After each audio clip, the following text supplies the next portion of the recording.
Hello दोस्तों, मैं हूं पूनम और आप देख रहे हैं लेट्स स्टडी विथ पूनम। आज के समय में मोबाइल पर रील्स स्क्रॉल करना हमारे टाइम पास का सबसे बड़ा जरिया बन चुका है। अगर कोई काम बोरिंग लग रहा है तो हम हमारे मोबाइल को उठाते हैं और रील्स स्क्रॉल करना स्टार्ट कर देते हैं और कैसे 20 से 25 मिनट निकल जाते हैं हमें पता ही नहीं चलता और 1 घंटे बाद हमें ध्यान आता है कि आखिर फोन उठाया क्यों था। सोशल मीडिया से ये जो हमें सस्ता और सबसे आसान एंटरटेनमेंट मिल रहा है, इसने हमारे दिमाग पर बहुत ही ज्यादा डैमेजिंग और नेगेटिव इम्पैक्ट डाला है।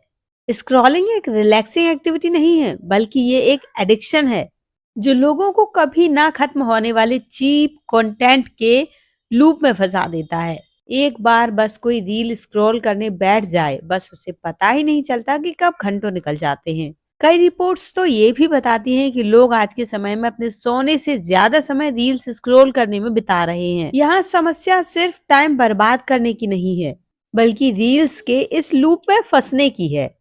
कई रिपोर्ट्स बताती हैं कि ज्यादा शॉर्ट टर्म कंटेंट देखने से हमारे दिमाग के अलग अलग हिस्सों पर काफी बुरा प्रभाव पड़ता है, जो दिमाग के निर्णय लेने की क्षमता, इमोशनल इंटेलिजेंस, अटेंशन स्पैन और क्रिएटिविटी पर काफी ज्यादा प्रभाव डालते हैं।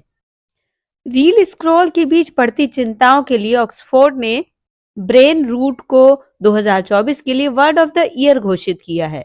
ब्रेन रोट यानी कि ऐसी स्थिति जब स्क्रीन पर एक साथ बहुत ज्यादा कंटेंट देखने से लोगों की सोचने की क्षमता पर बहुत ज्यादा प्रभाव पड़ता है। इससे लोगों के परफॉर्मेंस और पढ़ाई पर तो असर पड़ता ही है, साथ ही लोग डिप्रेशन और एंजाइटी जैसे मेंटल प्रॉब्लम के भी शिकार हो जाते हैं।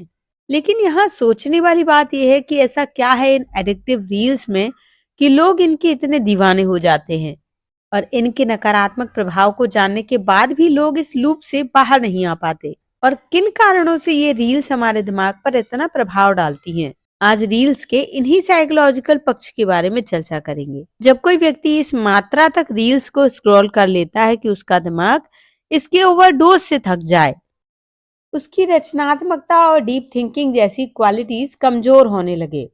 इस स्थिति में इंसान को प्रोडक्टिव काम बोरिंग और थकाऊ लग सकते हैं, जैसे स्कूल का कोई प्रोजेक्ट वर्क पूरा करना या कोई भी ऐसा काम करना जिसमें दिमाग का इस्तेमाल होता हो, या ऐसी चीजें जिन पर डीप फोकस करना पड़ता है। ऐसा अक्सर आपके साथ भी होता होगा कि पढ़ाई करते समय आप बहुत जल्दी बोर हो जाते हैं और फिर मोबाइल पर रील स्क्रॉल करने लगते हैं और कब घंटों निकल जाते हैं आपको पता ही नहीं चलता। यह आखिर इसलिए होता है क्योंकि short form content of knowledge और एंडलेस स्क्रॉलिंग लोगों के लिए डोपामाइन हाइक का आज सबसे बड़ा जरिया बन गया है, जिसकी वजह से लोग बिना सोचे समझे अपना समय बर्बाद करते रहते हैं। मोबाइल पर रील्स स्क्रॉल करने की आदत लोगों में किस हद तक बढ़ गई है, इसे हम कुछ नंबर्स की मदद से समझते हैं। आज के समय में एक औसत व्यक्ति लगभग 7 घंटे मोबाइल की स्क्रीन के सामने गुजारता है। वहीं अगर भारत की बात करें तो भारत में लगभग हर यूजर 7 से 8 घंटे मोबाइल का इस्तेमाल करता है।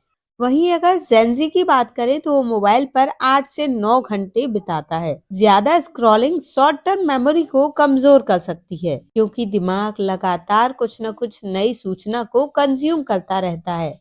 इसे हम अपने ऊपर भी प्रैक्टिकल करके देख सकते हैं। इसमें करना कुछ नहीं है, लगातार 10 से 15 रील्स एक साथ देखना है, फिर रुककर ये सोचना है कि केवल 3 रील पहले हमने क्या देखा था और दूसरी रील कौन सी देखी थी। अगर आप याद करने की कोशिश करेंगे तो आपको याद नहीं आएगा। इससे पहले के जमाने में जब लोग किताबें पढ़ा करते थे, डॉक्यूमेंट्रीज देखा करते थे, जब लोग 2.5 घंटे की मूवी एक साथ देख लिया करते थे तो उन्हें हर एक सीन और उसका डायलॉग तक याद हो जाया करता था। लेकिन आज के समय में छोटे वीडियो और डोपामाइन हिट की वजह से हमारा दिमाग किसी भी जानकारी को गहराई से स्टोर नहीं कर पाता। वर्ष 2023 की एक हार्वर्ड रिपोर्ट के अनुसार रोज 2 घंटे से ज्यादा यदि आप कोई शॉर्ट फॉर्म कंटेंट देख रहे हैं तो आपके फोकस और मेमोरी रिटेंशन में गिरावट आती है। यानी पहले जो लोग 1 घंटे तक बिना किसी दिक्कत के पढ़ाई करते थे, आज उन्हें आधा घंटे भी फोकस करने में दिक्कत आती है। रील कंटेंट कंज्यूम करने की आदत से यदि आप बचना चाहते हैं तो इसका सबसे अच्छा तरीका है कि यदि आप किताबें पढ़ने के शौकीन हैं तो अच्छी किताब पढ़िए। रील्स देखने की आदत को छोड़ने का दूसरा तरीका हो सकता है कि रील्स ना देखकर लॉन्ग फॉर्म कंटेंट कंज्यूम करिए। स्क्रीन टाइम को कम करने के लिए आप स्क्रीन टाइम का लॉक लगा सकते हैं कि इतने समय बाद स्क्रीन अपने आप ही ऑफ हो जाएगी। और यदि रील्स देखना ही है तो घड़ी देखकर रील्स स्टार्ट करिए कि केवल 15 मिनट देखना है या 10 मिनट देखना है। मोबाइल की बजाय अपने आप को फिजिकल एक्टिविटीज में बिजी रखिए। आप एक्सरसाइज कर सकते हैं, गेम खेल सकते हैं। इन सब तरीकों का इस्तेमाल करके आप रील्स देखने की अपनी आदत को धीरे धीरे कंट्रोल कर सकते हैं। तो दोस्तों, हमारा आज का वीडियो आपको कैसा लगा कमेंट करके जरूर बताइए। और यदि चैनल पर नए हैं तो चैनल को लाइक शेयर सब्सक्राइब जरूर करिए।